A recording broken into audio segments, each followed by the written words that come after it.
से भाग जाते हैं। अब लेन घर पे आ जाती है। लेन डेबी के लिए बहुत ज़्यादा उदास थी। वो दोबारा डेबी की वीडियोस देखने लगी और इन्हीं वीडियोस में से डेबी ने एक वीडियो में इस ओहिजा बोर्ड के बारे में बताया था।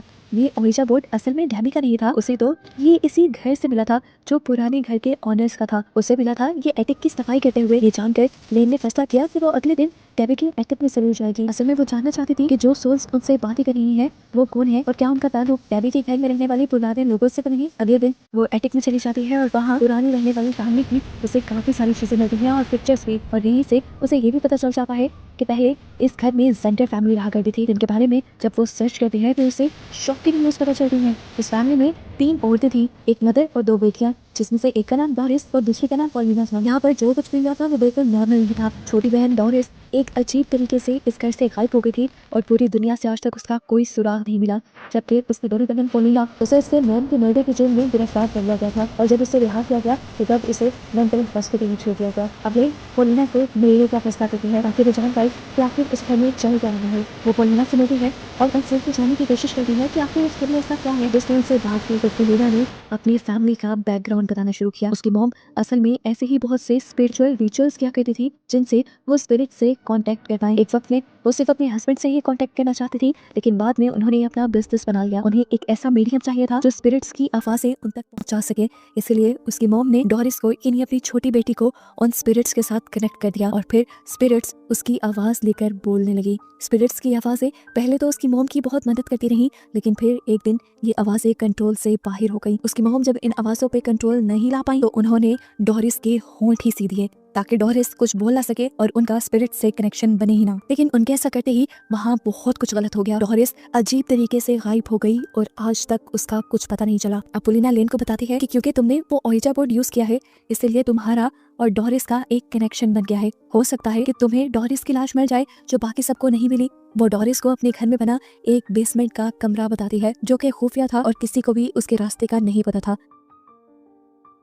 पॉलिना को लगता था कि उसकी बहन की लाश वहाँ पे हो सकती है। पॉलिना बताती है कि इन सब चीज़ों को ख़त्म करने का बस एक ही तरीका है कि तुम जाओ डोरिस की लाश को ढूंढो और उसके होंठों को खोल दो, जिसके बाद वो आज़ाद हो जाएगी और तुम लोग भी इन सारी चीज़ों से आज़ाद हो जाओगे। लेकिन घर आकर ये सारी बातें अपने दोस्त को बताती है। सभी लोग जो डरे हुए थे वो अपने आप को किसी मुश्किल में डालना नहीं चाहते थे, इसीलिए उन्होंने फैसला किया कि वो पॉलिना के कहे के मुताबिक डोरिस की लाश को ढूंढकर उसके होंठ काट देंगे ताकि सब दोबारा से बिल्कुल नॉर्मल हो जाए। अब लेन की बहन सारा, ड्राइवर और पीट चारों डेबी के घर के अंदर उस बेसमेंट में चले जाते हैं जिसका पॉलिना ने बताया था। इस बेसमेंट में जाते ही इन सब के साथ बहुत अजीब होता है। बेसमेंट के अंदर जाते ही लेन के अलावा सबके ऊपर किसी ने हमला कर दिया और वो सब बेहोश हो गए। ये असल में डोरिस की मॉम थी जिनकी भी मौत यहीं पर हुई थी। लेन अब इस लेडी से बचते हुए आखिर उस जगह तक पहुंच जाती है जहाँ पर डोरिस की लाश थी। उसके होंठ अभी भी सिले हुए थे। लेन ने जल्दी से उसके होंठों को काट दिया और यहाँ से उसकी मदर की सोल आजाद हो गई। इस दुनिया से ही चली गई अपनी सोल्स वाली दुनिया में। एक मुसीबत तो खत्म हो गई, लेकिन ये नहीं जानते थे कि एक मुसीबत खत्म करते ही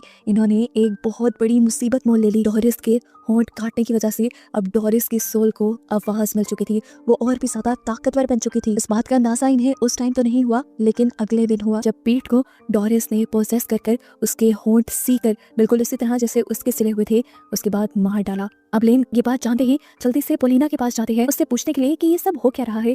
जैसा उसने कहा था उसके मुताबिक उन्होंने सब कर दिया था, लेकिन उसके बावजूद भी उनका एक दोस्त कैसे मर गया और बिल्कुल उसी तरीके से उसके मुंह क्यों सिले हुए हैं जैसे डोरिस के सिले हुए थे। तब पॉलिना उसकी बात सुनकर पागलों की तरह हंसने लगी। उसने कहा, बस मैंने तो तुम्हारे साथ एक खेल खेला था अपनी बहन को छुड़वाने के लिए। तुमने उसका मुंह खोल दिया जिससे वो आजाद हो गई और अब वो आ रही है तुम सबको मारने के लिए। अब लेन बहुत ज्यादा परेशान हो चुकी थी। वो तो बुरी तरह फंस गई थी पॉलिना की बातों में। टेंशन में वो आकर अपनी बहन सारा से डिस्कस करती है और ये लोग अपनी ग्रैंड माँ से इन चीज़ों का हल मांगने के लिए चले जाते हैं। सबसे पहले वो अपनी सारी स्टोरी ग्रैंड माँ को बताते हैं कि किस तरह ये सब स्टार्ट हुआ था, लेकिन अब ये लोग बुरी तरह फंस चुके थे। इन सब की जान खतरे में थी और ये इन सारी चीज़ों से निकलना चाहते थे। ग्रैंड माँ बताती हैं क्योंकि उस ओहिजा बोर्ड और डोरिस का ताल्लुक है तो ओहिजा बोर्ड और डोरिस की बॉडी एक साथ जला देने से ये सारे कनेक्शन खत्म हो जाएंगे और तुम लोग आज़ाद हो जाओगे। अब सब कुछ नॉर्मल करने के लिए दोबारा सारा, लेन और ट्रैवर एक मिशन पे निकल जाते हैं। ये लोग डेबी के घर के बेसमेंट में आ गए थे अपनी ग्रैंड माँ का कहा हुआ काम करने के लिए, लेकिन यहाँ जाते ही डोरिस ने सबसे पहले ट्रेवर को पोसेस कर लिया और उसको मार डाला, जिसके बारे में लेन और सारा को पहले पता ही नहीं चला। वो तो ओहिजा बोर्ड को लेकर पहले नीचे गए अब लेन जल्दी से फर्नेस चलाने लगी थी ताकि वो डोरिस की डेड बॉडी और इस ओइजा बोर्ड को एक साथ चला सके, लेकिन पीछे से हमें दिखाया गया कि डोरिस ने सारा को पकड़ लिया था और वो उसे उस खुफिया कमरे में ले जाने लगी थी जहाँ पर उसे मारा गया था। वो अब सारा के होंठ सीने वाली थी इससे पहले कि सारा मर जाती या उसे कुछ हो जाता। लेन के जहन में एक आइडिया आता है, वो यहाँ बैठ के ओइजा बोर्ड गेम खेलने लग जाते हैं क्योंकि वो जानती थी इस गेम के जरिए आसपास की सोल को उनके पास आना ही पड़ता है। उसका ये प्लान वर्क भी कर गया